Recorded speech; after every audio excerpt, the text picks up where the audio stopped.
Hey guys, I want to encourage you to watch the whole video today.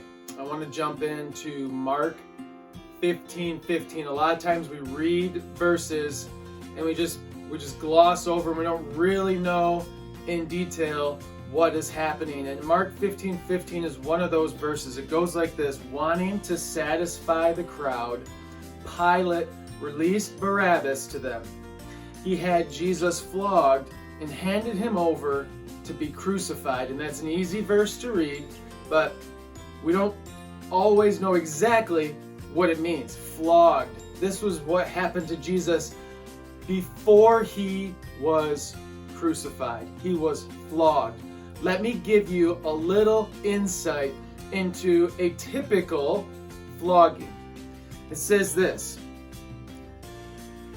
Roman floggings were known to be terribly brutal. They usually consisted of 39 lashes, but frequently more. It depended on the mood of the soldier applying the blows. The soldier would use a whip of braided leather thongs with metal balls woven into them. When the whip would strike the flesh, these balls would cause deep bruises or contusions, which would break open with further blows, and the whip had pieces of sharp bone as well, which would cut the flesh severely. The back would be so shredded that part of the spine was sometimes exposed by the deep cuts. The whipping would have gone all the way from the shoulders down to the back, the buttocks, and the back of the legs. It was just terrible. One physician who has studied Roman beatings said, as the flogging continued, the lacerations would tear into the underlying skeletal muscles and produce quivering ribbons of bleeding flesh.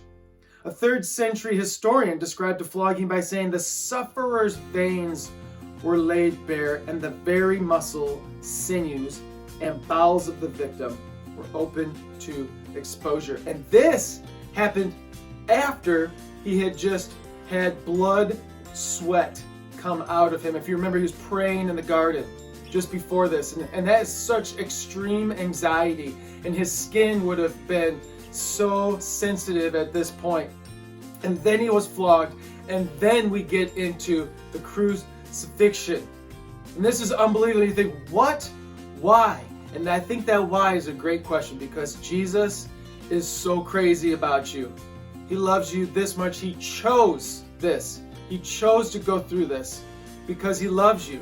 Knowing what you've done, knowing what you're going to do, he says, your mess doesn't scare me. I'm coming to you. I love you so much. I'm going to take the pain, the penalty of death that you and I deserve. And he says, I'm going to die in your place. We have an awesome God. I hope today you can take a few moments and just be thankful for Jesus. And don't forget, this is just the beginning. It's Friday. Sunday's coming. So much hope.